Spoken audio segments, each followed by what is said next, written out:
الناحية الطبية والغذائية أن الإنسان مهما يمتنع عن الأكل والشرب فإن في داخل الجسم مخزون غذائي يكفيه لمدة 3 أشهر بدون أكل. سبحان الله. هذا من 6 شهور بدون أكل. نعم. أكيد سمعنا هذا هذيك. من جهة.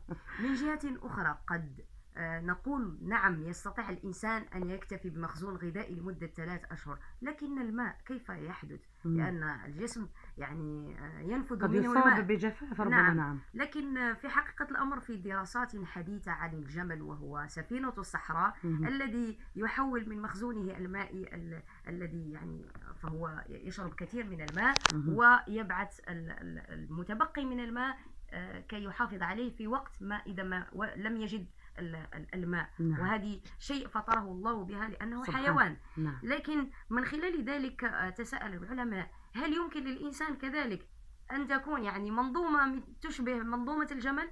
فقاموا بدراسات في أمريكا فوجدوا أن الجسم عندما يحتاج إلى الماء أو يحدث له جفاف من الماء سبحان الله يحول المخزون من الشحوم سبحان الله. يحولها ويعاد إعادة تحويلها إلى ماء كي يبقى الجسم محافظا على الصحة. يعني هذه نقدر نقول بشرى لكل من تسعى للحمية. نعم. خطة سحرية رائعة لفقدان الوزن الزايد. نعم. نعم.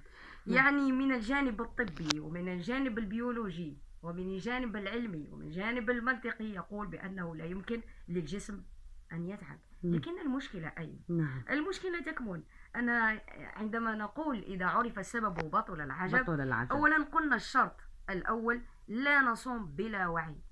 يعني لا نبرمج عقلنا أو لا نضع فكرة فقط أنني أمتنع عن الطعام والشراب. إذا وضعت هذه من الفجر إلى المغرب. نعم.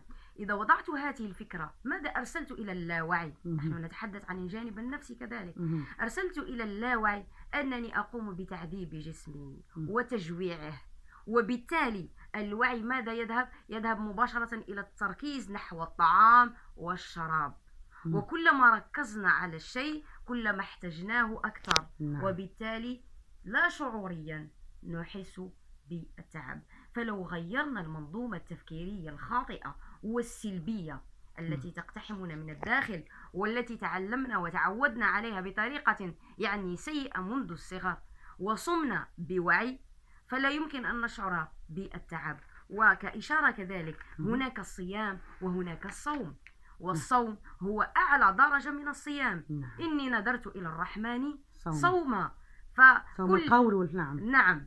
صوم هو القول يعني أقصى درجات الإيمان، معنى أنني أفصل كل علاقاتي بالأشياء الأخرى الدنيوية مهما كانت أكل شرب أي شهوات نزوات، ويعني أركز فقط في اتصالي بالمولى عز وجل بكونه مصدر الطاقات جميعا، بكونه الملجأ الرئيسي. إذا كان جسدي يتغذى من المصدر الرئيسي وهو خالقه وهو من بت فيه الروح فكيف أشعر بالتعب؟ لا يمكنني أن أشعر بالتعب. فالتعب هي يعني يمكننا أن نقول بأن سببه برمجة خاطئة وفكرة سلبية تعودنا عليها.